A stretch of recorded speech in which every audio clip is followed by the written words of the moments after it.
Hello and welcome to another project update. So today what I did is I managed to figure out what's going on with this enemy here. So technically there were no bugs with the animations or the script on this enemy. That's what I discovered today. What I discovered was the problem is that every instance of this enemy was using the same instance of the of all the materials, which meant that so there's multiple instances of that level, or not the enemy in this level. There's this one, and then there's of course this one. So what would happen is when the animation is when the animation for one of them is triggered, that causes like the when an animation triggers the face reveal process like that, it does that for every instance of this enemy. But now that is fixed, and I did that by simply going to the mesh, going to the material that controls that, and basically just saying, so I did two things. When I went to the resource tab in the shader material settings and make sure to click local to scene, make sure it's checked. And the other thing I did is I right-clicked the material and chose make unique. And now that that issue from before where the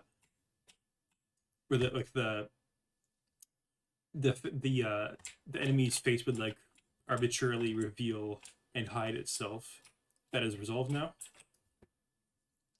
The other issue that I solved involving this enemy was the projectiles not spawning.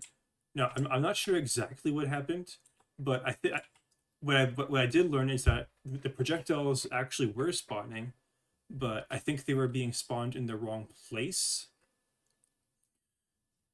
So I went into the test room level, and I discovered that the projectiles were indeed spawning, and in fact, it was working correctly inside of this level. But inside of this level, it wasn't working. And the reason it was, I think the reason why it wasn't working is because the parent of the bush enemy is not at 0, and since I'm dealing with the global coordinate system, what would happen is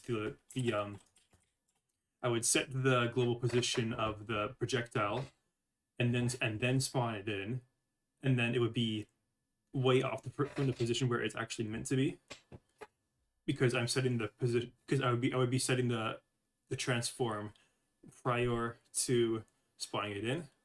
Now I have switched the order of that from before to after spawning it in, and now I'll show you this right now.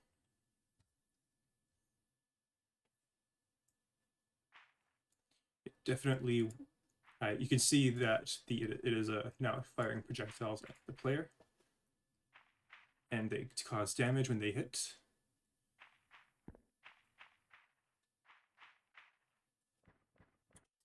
So yeah, things are definitely working correctly now for this enemy. And what I have started to do is I have started working on this boss level. So the actual geometry at this level, I finished that. I know it's finished, but I worked on it a long time ago, and I had like a general setup for the boss figured out. So basically there's going to be this big slow enemy that kind of lumbers towards you, and you have to stun it with bombs and then attack it from the rear, and then you do that like a few times and that'll cause damage. That'll eventually defeat it. There's 3 arenas, one here. First time you defeat it, the boss kind of goes this way. You basically just repeat the process here, and then you do it again here, the reason I don't want to test it right now is because I know for sure that it's not going to work. Like this level just crashes. And actually, looking at the materials, they're kind of blocky. Like they look like they belong in a PS1 game. But yeah, that's a symptom of something changing in like I don't know, some data changing in the level. I think what happened is I created this and I was originally using the spatial material. Um, yeah, these are definitely using spatial materials. Yeah, so material 3D spatial material. I forget what it's called. Hold on. Yeah, spatial material. And the thing about spatial materials is that they apply whatever, or the texture filtering is handled by the texture data itself. But since I've been switching over to this, shader that simulates the Nintendo 64's 3 point bilinear filtering, and in order to do that, it is a shader effect, and I have to actually disable the texture filtering that is processed by the engine by default. Hold on. Hold on. Okay. All right. So you can see here in the texture, you can see that it's kind of blocky looking. But then you see it here. It definitely has some sort of texture filtering applied. Or, well, technically it doesn't, but it has a shader, this N64 underscore lit shader, that is basically handling the entire effect instead of doing real texture filtering that is supported by the computer hardware that I'm using. It kind of has like this diagonal sort of pattern to it. And yeah, clearly what happened is I didn't upgrade this mesh and the materials on it to that new shader. And yeah, so clearly a lot of stuff in this level is broken. But so the main thing that I was working on since I finished working today is I started working on changing how a lot of the pickup items work. So I recently, a few days ago, I think I showed it in a previous video, but I created this pickup script that